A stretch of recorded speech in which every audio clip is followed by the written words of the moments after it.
అందరికీ నమస్కారం.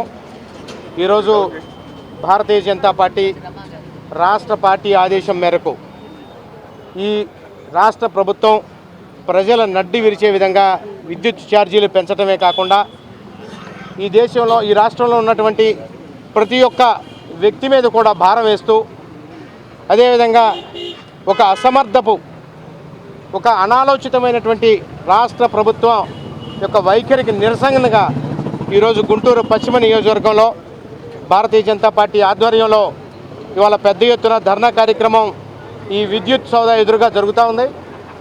ఈ కార్యక్రమానికి సంబంధించి ఏదైతే ఈ రాష్ట్ర ప్రభుత్వం పెంచినటువంటి విద్యుత్ ఛార్జీలు ఉన్నాయో ట్రూప్ పేరుతోటి, అదేవిధంగా అడ్జస్ట్మెంట్ ఛార్జెస్ పేరుతోటి, సెస్ పేరుతోటి, రకరకాల పేర్లతోటి ఈ రాష్ట్రంలో ఉన్నటువంటి పేద బడుగు బలహీన వర్గాలకు సంబంధించినటువంటి ప్రతి ఒక్క వ్యక్తి మీద కూడా భారం మోపుతా ప్రజలు విద్యుత్ ఛార్జీలు కట్టాలి అంటే కూడా ఆస్తులు కూడా తనఖా పెట్టుకునేటటువంటి దుస్థితి ఈ రాష్ట్రంలో తీసుకొచ్చినటువంటి అరాచకమైనటువంటి ప్రభుత్వం ఈరోజు దురదృష్టవశాత్తు మన ఆంధ్ర రాష్ట్రానికి దాపురించింది.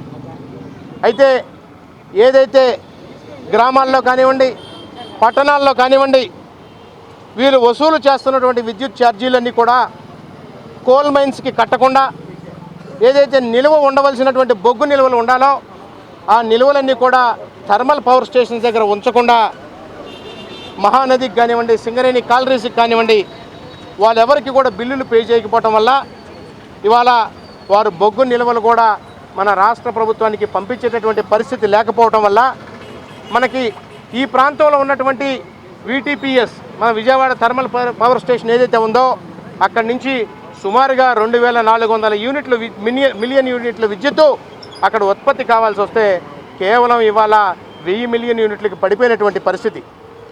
వీటన్నిటికీ కారణం ఈ ప్రభుత్వం యొక్క అనాలోచితమైనటువంటి ఆలోచన.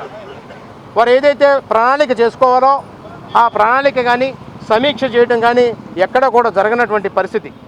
ఇక్కడ విద్యుత్ శాఖ మంత్రి ఎవరో కూడా చెప్పలేనటువంటి పరిస్థితి ఈరోజు ఈ రాష్ట్రంలో ఉంది.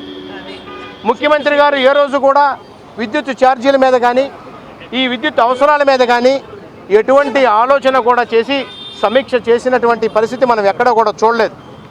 గతంలో ఉన్నటువంటి 2014 నుంచి 2019 దాకా రమారమిగా ₹4.15 మనం విద్యుత్తును బయట ఉన్నటువంటి విద్యుత్ సంస్థల నుంచి కొంటా ఉంటే ఇవాళ ఉన్నటువంటి ఈ అనాలోచిత ప్రభుత్వం వల్ల సుమారుగా ఒక్కొక్క సందర్భంలో పీక్ అవర్స్లో ₹20 కూడా కొంటున్నటువంటి పరిస్థితి మనకుంది.